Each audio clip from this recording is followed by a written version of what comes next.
আসসালামু আলাইকুম। আশা করি সবাই ভালো আছেন। আমিও ভালো আছি। তো আমি আজকে চলে এসেছি সোনারগাঁ পানাম জাদুঘরে। তো ঈদের ছুটি শেষে মানে বেশ কয়েকটা জায়গায় আমি ঘোরাঘুরি করলাম, ভালো লাগলো। তো আমি আজকে এসেছি সোনারগাঁ জাদুঘরে। এখানে বেশ কিছু জিনিস আমি তোমাদেরকে দেখাবো। যেমন এখানে কিন্তু কাঠের নকশা করা অনেক জিনিস কিন্তু এখানে কিন্তু আছে, মানে ডিজাইনগত, মানে যেগুলো দেখলে অনেকটাই ভালো লাগে। তো বিশেষ করে এখানে আসলে কিন্তু অনেকটাই ভালো লাগে। আপনারা বিভিন্ন কোয়ালিটির বিভিন্ন মানে ঐতিহ্য জিনিস আপনারা কিনতে পারবেন। আর এটা কিন্তু হচ্ছে গাড়ি পার্কিং করার জায়গা। আর বিশেষ কথা হচ্ছে আমি আজকে ঢুকবো না, মানে একেবারে সোনারগাঁ জাদুঘরের ভিতরে আমি ঢুকবো না। তার কারণ হচ্ছে অনেক ঘোরাঘুরি করলাম, তো বাইরের থেকে কিছু দেখানোর চেষ্টা করব। আর এটা কিন্তু দেখতে পাচ্ছেন পুরাটাই গাড়ি পার্কিং করার জায়গা। এখানে কিন্তু গাড়ি পার্কিং করে।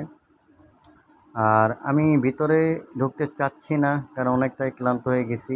আমার সঙ্গে একটা বন্ধু আছে, সেও বাসায় যাবে, অনেকক্ষণ যাবৎ মানে শুরু করছে। তো দেখি আপনাদেরকে যতদূর দেখাইতে পারি তো দেখাবো, কারণ বাইরের থেকে তো তেমন একটা ভালো মতো আর কি দেখানো যায় না। তবুও চেষ্টা করে দেখি পারি কিনা। এই যে দেখতে পাচ্ছেন, এটা হচ্ছে সোনারগাঁ জাদুঘরের বাউন্ডারি।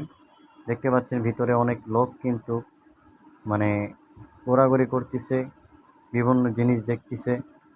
তো দেখতে পাচ্ছেন এটা হচ্ছে সোনারগাঁ, সামনে হচ্ছে গেট, মেন গেটটা সামনে।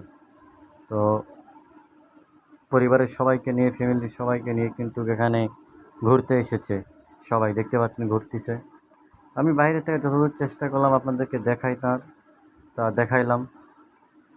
আর আমার চ্যানেলটা আপনারা ফলো করবেন, শাকিল খান 00 ইউটিউব চ্যানেল। তো আমার টিকটকে গেলেও অনেকে যারা পাইবেন না, টিকটকের আইডিও শাকিল খান 00। তো সবাই ফলো করবেন, আরও নিত্য নতুন কিছু ভিডিও আপনাদেরকে আমি দেখাবো। দেখতেই পাচ্ছেন এই পরিস্থিতি। তো ঈদের ছুটি শেষে অনেক ঘোরাঘুরি করলাম। তো এই আর কি। তো আমার চ্যানেলটা সবাই ফলো রাখবেন, নিত্য নতুন কিছু ভিডিও দেখাবো। আর আপনাদের সঙ্গে মানে সব সময় থাকার চেষ্টা করব, আপনাদের পাশে কিছু নতুন কিছু আপডেট কিছু দেখানোর জন্য আপনাদেরকে চেষ্টা করব।